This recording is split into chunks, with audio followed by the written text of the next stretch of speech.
Hello everyone, I'm Max Barrows. I'm the Regional Representative of Self-Advocates Becoming Empowered, SABE. Welcome to our video on presuming competence. A really important matter while interacting with persons with disabilities is what we call presuming competence.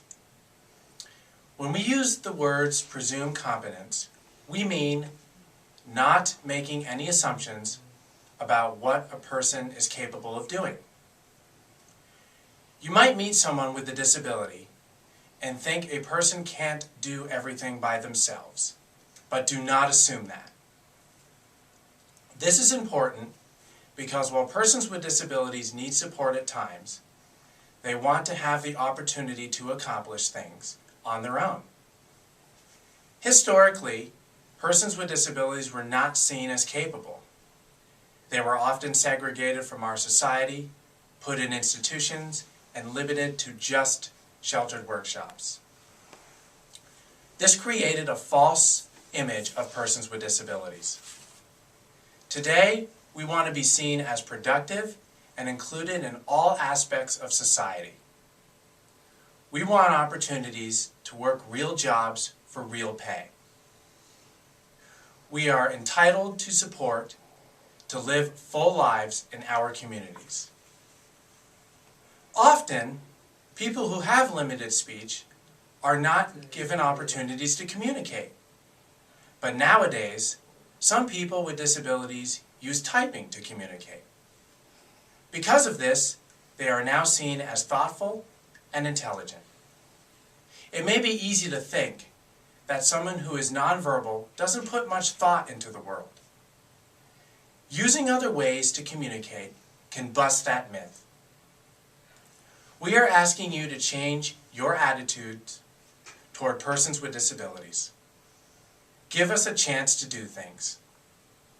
We have a right to equal opportunity. When you interact with persons with disabilities, assume we are capable. When it comes to intelligence, everybody is smart in our own way. Before I go on, I would like to introduce a good colleague of mine, Kyle Moriarty, and I would like his take on presuming competence.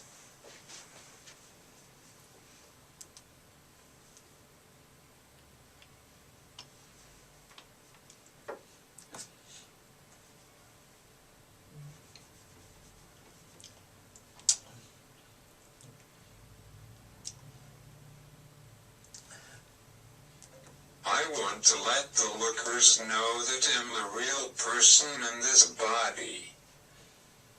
Behind these typed words is someone who is hungry for communication and connection. I know the world is full of judgment, but also the world is big on knowledge. Use the knowledge to stop the judgments. Typing is my only resource to tell people about my needs, my wants, and my thoughts.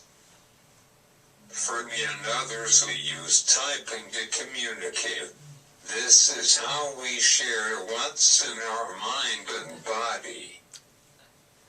We are competent. Let's unite to challenge narrow-minded people, full of judgments. When you meet someone with a disability, assume they are capable. Thank you very much, Kyle, for sharing that wonderful thought. Next, another good colleague of mine, Nicole LeBlanc. Nicole, what is your take on presuming competence? When we presume competence, we assume children with disabilities can learn, develop, and contribute to the world. Unfortunately, many people with disabilities grow up in the shadows of low expectation syndrome. Our hopes and dreams can be stripped away by doctors, teachers, parents, and program managers who have preconceived notions about what we are capable of doing. Presuming competence is about respecting people for their abilities, not what they can't do. Whether or not we have disabilities, we learn from our own mistakes and become more and more competent through our life experiences along the way. Thank you for sharing that wonderful thought, Nicole. So we would like to end by giving you our top 10 tips for presuming competence. Always ask before giving assistance and let the person tell you what you may do to be helpful. Number 2, treat adults as adults. Use a typical tone of voice, just like speaking with a friend or a coworker. Number 3, speak to the person directly, not the support person or companion. Number 4, don't assume a person who has limited or no speech cannot understand what is being said.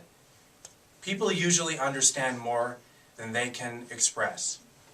Number 5, avoid using stereotypes in your thinking. We all have different personalities and our own ways of doing things. To find out what a person prefers, ask them directly. Number 6, avoid speaking for others. Encourage a person to speak on their own behalf. If you must repeat something, be careful not to change the meaning. Number 7, let a person make their own decisions. Don't take over and make decisions for them. It can be difficult for some of us to make quick decisions. Be patient and allow us to take our time. Number 8, focus on what a person can do.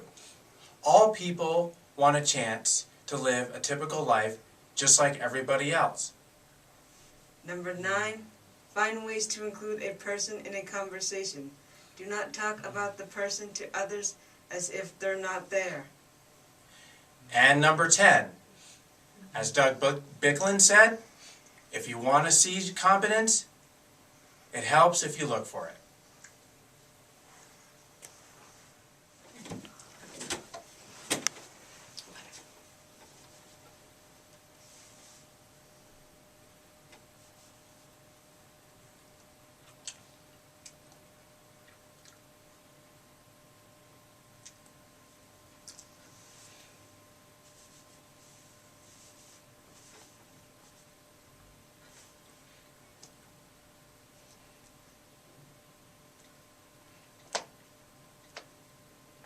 The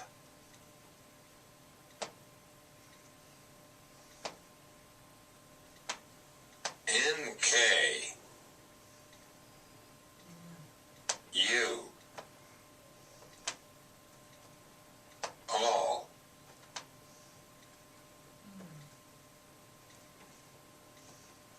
for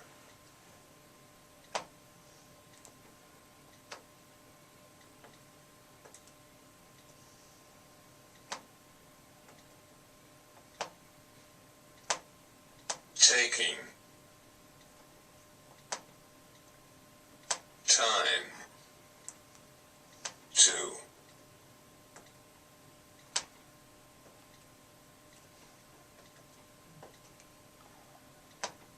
to listen to our views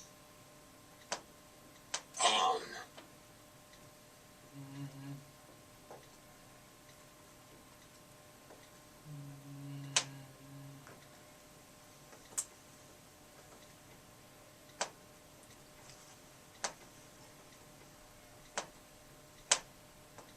presuming